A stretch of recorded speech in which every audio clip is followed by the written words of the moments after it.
वर्णमाला का तीसरा वीडियो काफी इंपॉर्टेंट वीडियो है, ध्यान से आप लोग देखिएगा। य व अर्धस्वर है। ई से य की उत्पत्ति, उ से व की उत्पत्ति, इस नाते य और व जो है अर्धस्वर है। अर्धस्वर की डिफिनीशन भी है, ध्वनि जो कभी स्वर हो कभी व्यंजन हो उसे हम अर्धस्वर कहते हैं। र जो है अर्धस्वर में नहीं आता है। हालांकि री से र की उत्पत्ति होती है, री से ल की उत्पत्ति होती है, लेकिन री और री को मुख्यतः जो है स्वरों में नहीं गिना जाता है। इस नाते र को अर्धस्वर नहीं कहा जाता है, र को लुंठित बोला जाता है। और इस स्थिति में जो है जीभ तालु से लुढ़क कर स्पर्श करती है। र के उच्चारण में जीभ तालु से लुढ़क कर स्पर्श करती है। ल जो है पार्श्विक है, इसके उच्चारण में हवा जीभ के पार्श्व भाग से निकल जाती है। पार्श्व मतलब बगल से निकल जाए, उसे हम पार्श्विक कहते हैं। तो यह वह र ल की कुछ विशेषताएं हैं जिससे मुख्यतः आप लोगों को जान लेना है। अब आते हैं उष्म आबलिक संघर्षी, काफी इंपॉर्टेंट है। उष्म व्यंजन, उष्म मतलब गर्मी, संघर्ष संघर्षी, घर्षण या रगड़ पैदा करे, गर्मी या रगड़ पैदा करे। आइए देख लेते हैं। जिन व्यंजनों का उच्चारण करते समय वायु मुख में किसी स्थान विशेष पर घर्षण रगड़ खाकर निकले और उष्मा या गर्मी पैदा करे, ऐसे वर्णों को जो उष्म या संघर्षी व्यंजन कहा जाता है। काफी इंपॉर्टेंट है। स ह। हालांकि तीनों स का उच्चारण हम भी नहीं कर पाते हैं, इस नाते तालव्य स, मूर्धन्य स, दंतव्य स और ह, इस तरह से हम बोलते हैं। उत्क्षिप्त, जिनके उच्चारण में जीभ पहले ऊपर उठकर मूर्धा का स्पर्श करे, फिर झटके से साथ नीचे को आए।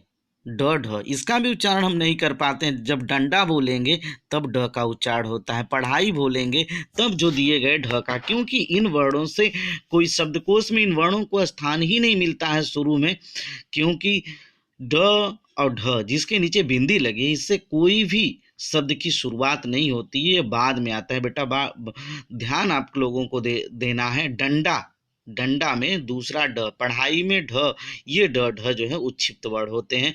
इसमें जीभ जो है पहले ऊपर उठकर मूर्धा, ये मूर्धन्य व्यंजन तो है ही, लेकिन मूर्धा के साथ मूर्धा का स्पर्श करके फिर झटके से जो है नीचे को आती है। अयोगवा, जिसके विषय में आपको मैं बता चुका हूं बेटा, वर्णमाला वाले में ही अंग और अह जो है अयोगवा है। अयोगवा को फिर हम एक बार देख लेते हैं। ये न तो स्वर होते हैं न तो व्यंजन।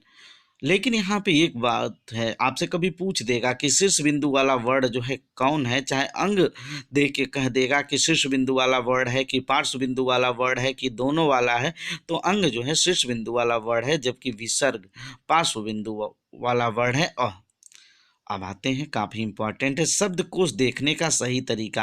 भाई हिंदी की भी डिक्शनरी होती है, और हम अपनी मातृभाषा, अपनी राष्ट्रभाषा और अपनी राजभाषा के विषय में अगर नहीं जानते हैं तो हमसे बड़ा दुर्भाग्यशाली व्यक्ति कोई हो ही नहीं सकता है। आइए देख लेते हैं। शब्दकोश में पहले स्वर और बाद में व्यंजन का क्रम आता है। तो स्वर का मतलब अ से शुरू होगा, क्योंकि अनुस्वार और विसर्ग को शुरू में हम लोग नहीं स्थान देते हैं, और बिल्कुल दिया भी जाता है कि अगर अ के ऊपर बिंदु हो तो उसके बाद उससे पहले स्थान मिलेगा, सॉरी, लेकिन अ के रूप में उसको मिलता है, अ के रूप में मिलता है, उसका स्वतंत्र रूप से कोई अस्तित्व नहीं होता है अनुस्वार और विसर्ग का। शब्दकोश में पहले स्वर और बाद में व्यंजन का क्रम आता है। दूसरे नंबर पे अनुस्वार और विसर्ग को संयुक्त वर्णों में अ, आ, ओ, औ से पहले स्थान जो है दिया जाता है।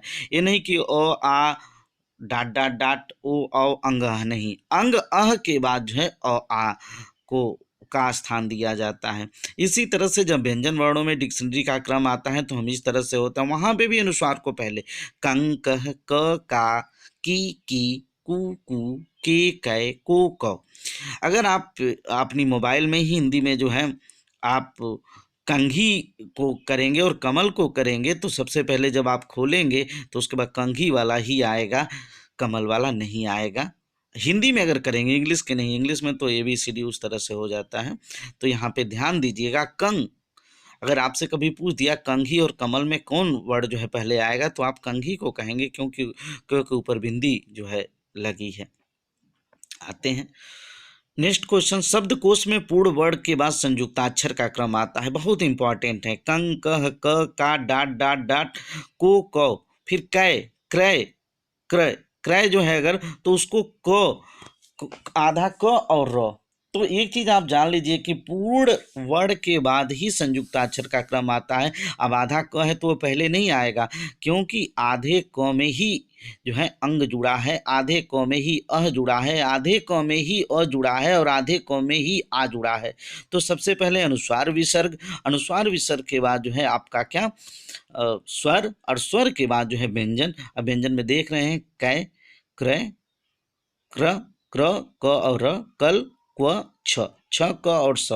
तो यहाँ य व र ल के बाद जो है आता है वो मूर्धन्य स है क के बाद। तो जब पूर्ण अक्षर हो जाता है उसके बाद संयुक्ताक्षर का क्रम आता है। इस बात को ध्यान दीजिएगा, जब इससे संबंधित क्वेश्चन आएंगे तो जरूर हमारी बात आप तक पहुंचेगी। शब्दकोश में छत्र ज्ञ का कोई पृथक शब्द संग्रह नहीं मिलता है, क्योंकि ये संयुक्ताक्षर होते हैं। छत्र ज्ञ का कोई पृथक शब्द संग्रह नहीं मिलता है। ज्ञ और स्र, मैंने स्र नहीं लिखा है, सॉरी। मैं इसके लिए जो है मैं इमेज जब भेजूंगा तो उसमें मैं लिख दूंगा, नहीं तो लाइए हम लिख ही देते हैं। छत्र ज्ञ और स्र, यहाँ पे स्र, स्र भी होगा, स्र, स्र, स और र का कोई पृथक शब्द संग्रह नहीं मिलता है, क्योंकि ये संयुक्ताक्षर होते हैं। ठीक है, ये संयुक्ताक्षर होते हैं। और यहाँ पे स्र, स्र जो है, स्र के नीचे हमने उसको लिख दिया। फिर अंग, य, और डंडा वाला ड, पढ़ाई वाला ढ से कोई शब्द शुरू नहीं होता है, इसलिए ये स्वतंत्र रूप से शब्दकोश में हमको नहीं मिलते। तो इन बातों का जो है ध्यान देना पड़ेगा। 2 बार जो है वीडियो को आप देखिए। कुछ बच्चे कह रहे थे कि सर वीडियो में जो है क्लियर रूप से चीज़ें हम लोग नहीं लिख पाते हैं, नोट डाउन हम नहीं कर पाते हैं। इस नाते सर वीडियो के तुरंत बाद जो है आप इमेज भी भेज दिया कीजिए।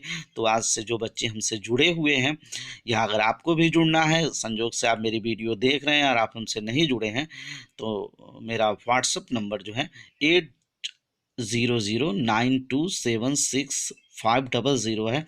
उस पर मैसेज करके आप मेरे नोट्स और मेरे इमेज को जो है ले सकते हैं। दूरस्थ शिक्षा के माध्यम से जितना भी सहायता करना हो सकता है बच्चों का, एक भावी अध्यापकों का, उसको मैं अपनी तरीके से करता हूं, क्योंकि सफलता का कोई भी शॉर्टकट फार्मूला नहीं होता है। इस बात को आप लोग जानते रहिए।